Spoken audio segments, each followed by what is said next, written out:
downloadedcontent.com. Torrents. Lightning fast enlightenment. All right. Like, for example, people when they say I am such and such, that's an ego that they've trapped themselves within. I am an alcoholic. That's an ego. I am angry. That is an ego. I am selfish. That is an ego. I am poor. That is an ego. I am stupid. That is an ego. These are little clay vessels that we have put in Hinduism it describes God as Brahma, all light, right?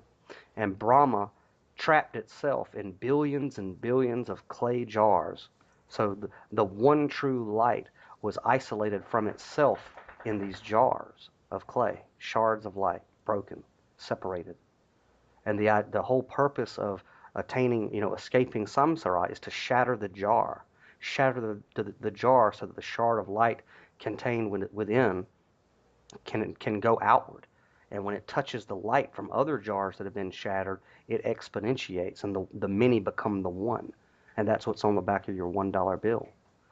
E pluribus unum, novus ordo seclorum, until the many become the one. Right? The one will become the many will become the one. So everybody that you see, that you perceive to be antagonistic to you, is a jar that has a light trapped within it. So when you fight somebody else or something else, you're fighting yourself. And so when Buddha sees this army and they all fire their fiery darts at him, these arrows, they all become lotus flowers. And then Mara, the dark one, he tries to attack Siddhartha one last time. So that's 3 temptations, right? Sound familiar? Right. After 40 days and 40 nights under the tree. And then he appears in the water as Buddha's reflection, Siddhartha's reflection. And then Siddhartha reaches into the water and pulls his reflection up so he can see himself face to face. And then his reflection looks at him and says, "Will you be my God?" Okay? And then Siddhartha looks at himself and says, "Great architect, I have finally found you. No longer will you build your house." And then his reflection says, "But I am your house, you live within me." And Siddhartha says, "No, you are illusion. You are the illusion of my very own ego. You do not exist, as the earth is my witness." And then Mara, the dark one, the great adversary, Buddha basically looks at it and says, "You are me, and you don't exist." Poof. The devil was overcome. The devil is your ego. It's the identity, any identity that you immerse yourself within that is detached from the all supreme light and love of God. That is ego.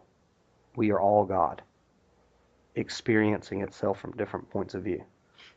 We get trapped in ego when we forget or deny that and don't walk in that. That's ego. So we have the story of Siddhartha Buddha, okay? And then whenever he finally, the God in the flesh, which is what Siddhartha, he becomes the Buddha, the awakened one, he who is awake. God enters into the flesh. Siddhartha no longer exists. Now everybody else who grew up with Siddhartha, they see this vessel, but the ego is gone. It is God walking around in a body. God who cannot forget, who cannot die.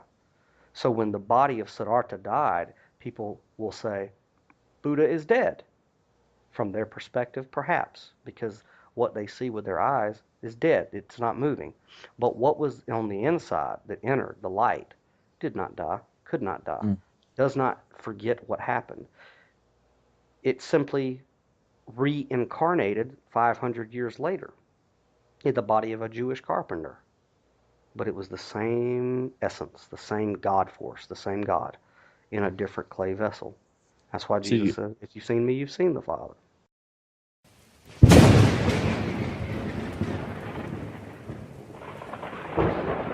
Downloadedcontent.com.